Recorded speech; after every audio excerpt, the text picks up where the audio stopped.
Suite de notre série consacrée aux élections législatives. Coup de projecteur non pas sur les circonscriptions électorales, mais sur les partis représentés ce soir, les Républicains. Bonsoir Alice Pogam. Bonsoir. Merci d'être dans ce studio. Vous êtes candidate, donc les Républicains en métropole lilloise. Pourquoi d'abord vous êtes-vous présentée ? Parce que je pense que justement la France, ou en tout cas la circonscription, a besoin de nous, a besoin des LR, a besoin d'être présent. C'est vrai qu'aussi que la circonscription a été longtemps chez nous, chez les LR. Et il me semblait primordial de prendre la relève, d'y aller et de se battre justement pour nos valeurs et pour la circonscription. Vous parlez des LR, les Républicains. On a du mal à s'y retrouver. Le parti nous a offert un feuilleton assez incroyable. On a d'ailleurs appris cet après-midi que le logo du parti serait uniquement utilisé pour les affiches des LR non ciotistes. Qu'est-ce qui nous garantit d'ailleurs que la brèche ouverte par Éric Ciotti, parti au RN, cette brèche est colmatée ? Alors on fait très attention à cela, justement. C'est vrai qu'à Paris, les ténors, on va dire, classiques des LR se sont manifestés justement pour montrer leur mécontentement face à la décision unilatérale de Monsieur Ciotti. Justement, ils ont pris les choses en main. Nous, c'est vrai, dans le Nord, nous sommes investis justement par la droite, qui est représentée par Xavier Bertrand, par Bruno Retailleau, par François-Xavier Bellamy. Donc c'est vrai que pour nous, cela ne change rien. On est sur le terrain et on ne lâche rien. Mais on a quand même parfois du mal à s'y retrouver entre l'absence de candidats LR face à des candidats du camp présidentiel pour préserver des sièges à l'Assemblée, tout en refusant un accord avec le camp présidentiel. Comment on fait pour s'y retrouver ? Oui, alors il ne faut surtout pas oublier aussi que cette décision d'Emmanuel Macron, justement, de dissoudre l'Assemblée nationale, nous a tous pris de court. Il a fallu mobiliser le maximum de personnes sur le terrain. Et voilà, il n'y a pas eu de plan précis sur ce sujet. Voilà, il y a eu juste une dépôt de candidature et les personnes qui ont voulu s'investir se sont posées leur candidature. En fait, d'ailleurs, je lisais dans La Voix du Nord, hormis le fait que vous appréciez le fromage, que ça avait été le coup de feu que vous aviez décidé vraiment de vous lancer parce que vous aviez senti le moment. C'était préparé, vous y pensiez déjà depuis un moment ? Pas du tout. Alors c'est vrai, vous savez, moi je suis une grande amoureuse de la France. Alors c'est vrai que ces derniers temps, je m'étais activée un peu plus activement au sein des LR parce que justement, je sentais que la France qui était en face de nous ne représentait pas la France que j'avais à l'esprit, celle que je ne la reconnaissais plus. Et donc c'est vrai que je me suis investie un peu plus activement à ce moment-là. Et c'est vrai que lorsque j'ai vu tout ceci, j'ai immédiatement posé ma candidature pour aider le parti. Et ma candidature a été acceptée, donc j'en suis très heureuse. On va revenir sur les mesures concrètes, mais Alice Pogam, entre le Rassemblement national et le camp issu de la majorité présidentielle, quel espace est-ce qu'il vous reste ? Qu'est-ce qui vous différencie de l'un et de l'autre ? Écoutez, alors déjà, nous, on tient vraiment à dire qu'on n'est ni macroniste, ni du côté des RN. On a vraiment notre place dans la droite républicaine. Le RN n'est pas très stable puisque depuis ces derniers jours, on entend Monsieur Bardella au fil de l'actualité un petit peu remettre en question son programme. Disons qu'il dit qu'il se prépare à diriger, donc réalisme, pragmatisme, s'ils sont aux manettes, oui, mais en même temps, absolument, mais en même temps, il défendait depuis toutes ces années son programme présidentiel, en tout cas le programme du RN. Maintenant, il rebrousse chemin. Qu'est-ce que ça veut dire ? Est-ce qu'on peut encore leur faire confiance ? Sur vos mesures concrètes chez les Républicains, alors les retraites, vous gardez la réforme. L'assurance chômage, vous gardez la réforme. Oui. Sur les salaires, alors comme les autres partis, finalement, vous augmentez. Alors vous, c'est en réduisant les cotisations sociales sur les salariés qui touchent moins de 3 fois le SMIC. Le litre de carburant, vous le voulez à 1,50 €. Quelles sont les mesures phares dans celle-ci et dans les autres pour redonner du pouvoir d'achat aux Français, puisque si j'ai bien compris, c'est l'un de vos objectifs principaux. Oui, absolument. Alors c'est vrai que le pouvoir d'achat est très important. C'est vrai que, comme vous l'avez dit, on souhaite baisser les cotisations sociales pour justement augmenter le salaire net et que ça soit perçu visiblement à la fin du mois pour justement les salariés, qui s'assoient directement dans leur portefeuille. On veut également réduire le prix de l'électricité en relançant notre filière nucléaire. C'est vrai qu'elle a été mise à mal puisque on remise sur le nucléaire. Ça... Alors on l'a jamais quitté. Alors là-dessus, on a été très constant chez les LR. On ne l'a jamais quitté, contrairement à Emmanuel Macron qui en 2017 souhaitait justement réduire la part du nucléaire. Nous, on a toujours été pour l'avenir de la planète, oui. Le nucléaire reste une valeur sûre selon vous? En tout cas, elle est décarbonée. C'est la meilleure technologie que nous ayons et qui soit en même temps plutôt décarbonée et efficace. Donc autant l'utiliser.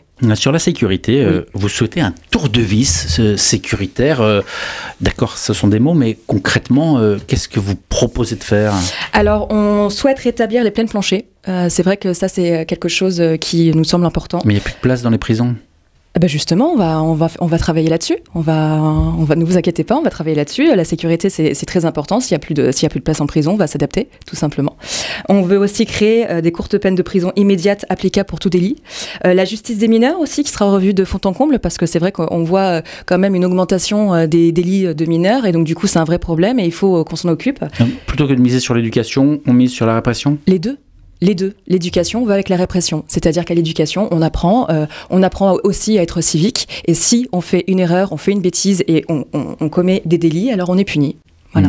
Est-ce que l'insécurité dont vous parlez, est liée ou non, selon vous, à l'immigration et à l'arrivée d'exilés qui cherchent un avenir meilleur en France ? Alors, je pense que effectivement, concernant l'éducation, il y a une part parce que sans doute l'éducation n'a pas été assez ferme et donc du coup, les enfants sont un petit peu libres de rejoindre des bandes de copains qui ont une mauvaise influence. Ensuite, sur l'immigration, écoutez, la question peut se poser puisque justement, il y a beaucoup de sans-papiers, de personnes qui viennent ici illégalement. Le contrôle est compliqué. On ne les connaît pas, on ne sait pas leur intention, donc la question peut se poser. Alice Pogam, vous êtes jeune. Oui. Vous êtes jeune. Peu d'informations sur vous, sur Internet. Vous êtes spécialisée d'art asiatique, diplômée d'histoire de l'art, oui, c'est ça? Absolument. Qu'est-ce que vous faites dans la vie? Alors là, je suis à mon compte. C'est vrai que donc du coup, j'ai passé, je suis originaire de Lille, je suis née ici, j'ai grandi ici. Si vous voulez un petit peu savoir mon parcours, j'ai fait ma licence à Lille 3. Ensuite, j'ai été acceptée en master à Paris 4 sur justement me spécialiser pour l'art japonais. Et j'ai travaillé quelques années en maison de vente aux enchères à Paris. Et j'ai décidé de revenir à la maison et je suis à mon compte. Qu'est-ce qui vous a pris de vous lancer si jeune dans l'aventure, sans grande expérience politique? Vous savez, la France. J'aime la France. Ce n'est pas que je me sens appelée, mais je veux défendre cette France que j'aime. Et je ne veux pas vivre avec des regrets et je veux me battre pour elle. Fin 2020, vous étiez l'une des 100 jeunes cadres et élus et militants, les Républicains, appelés à une primaire en vue de la présidentielle. Vous vous en souvenez d'avoir signé? Oui, absolument. La primaire chez les Républicains pour la présidentielle, on a vu ce que ça a donné, on a vu le résultat. Qu'est-ce qui n'a pas fonctionné? Écoutez, moi en tout cas, à ce moment-là, donc j'habitais Paris et j'étais chez Force Républicaine avec Bruno Retailleau et en tout cas, nous, de notre côté, on défendait ardemment justement la candidature de Bruno Retailleau en ce sens. Bon, il s'est passé ce qui s'est passé. Monsieur Ciotti a gagné. Nous étions fair-play. Donc, la démocratie a gagné. La démocratie chez les Républicains qui a amené Éric Ciotti qui, sur la soixantaine de candidats qu'il a investis, dans le cadre de son alliance avec le Rassemblement national, 26 tout de même viennent des Républicains officiellement. 26 étaient déjà militants républicains. Alors vous avez dit tout à l'heure que la brèche est colmatée, les cadres ont remis les choses au point, mais qu'est-ce qui nous garantit que ça va tenir ? Alors je pense que justement les visages se sont révélés. Alors c'est vrai que chez les LR il y a toujours eu un panel de profils différents. Monsieur Ciotti en plus à la tête a peut-être su rassembler des personnes, a su convaincre parce que bon le dialogue a dû être établi, a su convaincre des personnes, mais ce n'est vraiment pas notre voie. Ils sont libres de faire ce choix-là, mais en tout cas ce ne sont pas en adéquation en fait avec notre ligne à nous. Donc nous en avons signifié la teneur. Qu'est-ce que ça veut dire pour vous s'engager en politique aujourd'hui ? S'engager pour la politique, c'est justement s'engager pour ce en quoi on croit, pour un avenir meilleur, pour une France vraiment qui nous correspond. Alors, moi, j'ai choisi les LR parce que pour moi, c'était la France dont je me sentais le plus proche.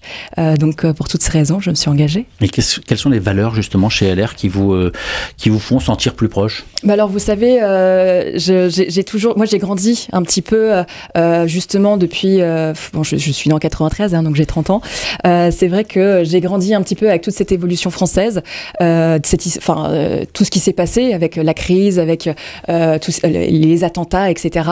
Et c'est vrai que pour moi, les LR, c'était une valeur sûre, c'était une France que je reconnaissais, c'était un mode de vie, un style de vie.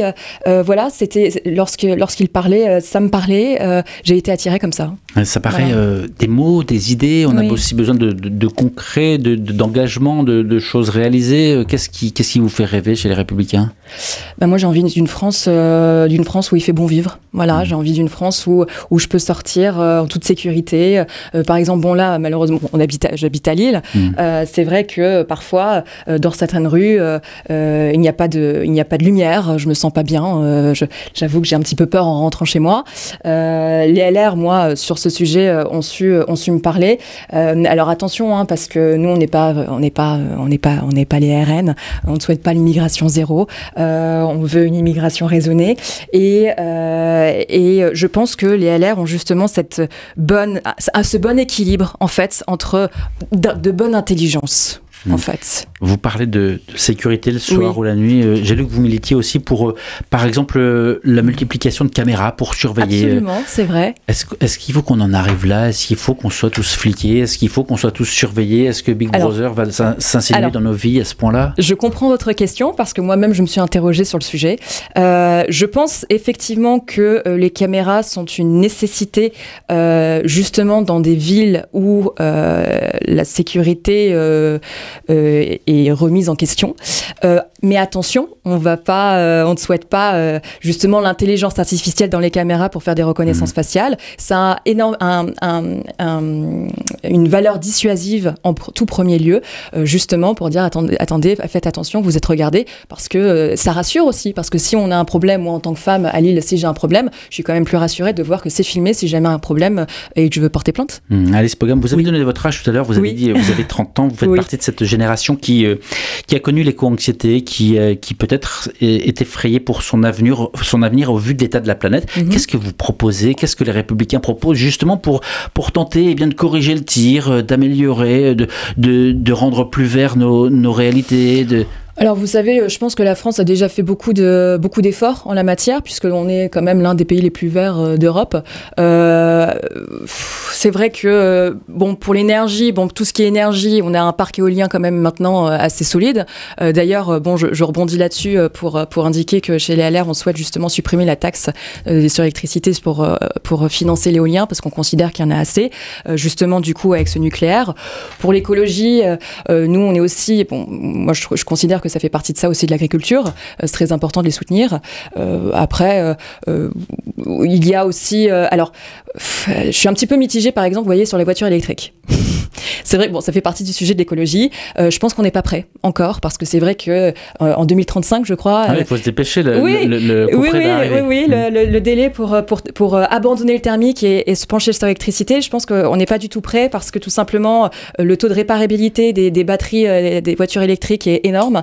Ensuite, le coût des voitures électriques, parce que c'est vrai que j'avais entendu Madame Hayet lors du débat des européennes, qui avait conseillé à une dame qui peinait à terminer les fins de mois et qui justement redoutait d'aller chez le garagiste pour réviser sa voiture, d'acheter une petite voiture électrique 100% française. Alors sur l'idée c'est très bien, mais en appliquant c'est très mauvais, parce que il est très compliqué de trouver une petite voiture électrique citadine 100% française à moins de 20 000 €. Ça, il faut le savoir. Tout le monde ne peut pas se le permettre. Tout le monde ne veut pas s'endetter payer pour acheter une petite voiture électrique citadine 100% française. Et ça, faut le comprendre. Aussi, au niveau des bornes, Lille, par exemple, honnêtement, on est très mal équipé. Lorsqu'on veut partir en vacances, parce que c'est normal, on veut prendre sa voiture pour partir en vacances, sur les aires d'autoroute, bon, on a quelques bornes qui se battent en duel, mais lorsque une voiture utilise déjà cette borne, il faut attendre. Combien de temps la charge? 30 minutes? 1 heure? 1 heure et demie? Ça dépend des voitures, ça dépend des chargements. Enfin, je veux dire... Ce que vous nous dites, si j'ai bien compris, c'est que la voiture électrique, c'est pas le moment. On n'est pas prêt. Je pense qu'il faudrait retarder et remettre en question un petit peu cet abandon du thermique. Alice Pogam, donc je rappelle que vous êtes candidate Les Républicains en métropole lilloise, quel que soit l'avenir, le 30 juin, le 7 juillet, qu'est-ce que vous aurez appris? On vous a vu tracter, on vous a vu sur les marchés, on vous a vu frapper à la porte. Qu'est-ce que vous aurez appris? Qu'est-ce que les gens vous auront dit? Alors, c'est vrai que les Français, les gens, les électeurs de ma circonscription sont très inquiets. Ils sont inquiets, ils sont fatigués, ils sont dépités par la situation parce que c'est vrai qu'ils ressortent aussi eux-mêmes des européennes où ils ont été très sollicités, où ils ont dû faire un choix. C'est vrai qu'ils ont été aussi un petit peu malmenés par Emmanuel Macron ces dernières années puisque lui a voulu, ainsi que sa majorité, bon, Madame Speedboot qui en fait partie, justement attiser justement ces deux extrêmes et donc du coup ce stress pour les Français parce que c'est un stress et ils portent la responsabilité de la situation, de la tension actuelle, enfin en tout cas c'est ce que j'estime, et on peut pas être pompier et pyromane à la fois et se déclarer ensuite grand porteur et élu de l'alternative républicaine. Alice Pogam, candidate Les Républicains, pour conclure, parce que le temps file, on est sur une radio qui s'appelle RCF. RCF dont le slogan c'est « La joie se partage ». Qu'est-ce qui aujourd'hui fait votre joie? Qu'est-ce qui vous rend joyeuse? En quoi est-ce que vous vous réjouissez? L'espoir. L'espoir où je me dis justement tout est possible, je me bats, j'ai envie d'y croire, j'ai envie de me battre pour la France, j'ai envie de me battre pour ce en quoi on croit, pour une France où il fait meilleur vivre, une France juste et droite et ça me rend heureuse et je me bats pour ça. Mais en tout cas, merci beaucoup d'avoir pris le temps de venir en studio ici à RCF Hauts-de-France pour répondre à ces questions concernant donc les élections législatives des 30 juin et 7 juillet prochains.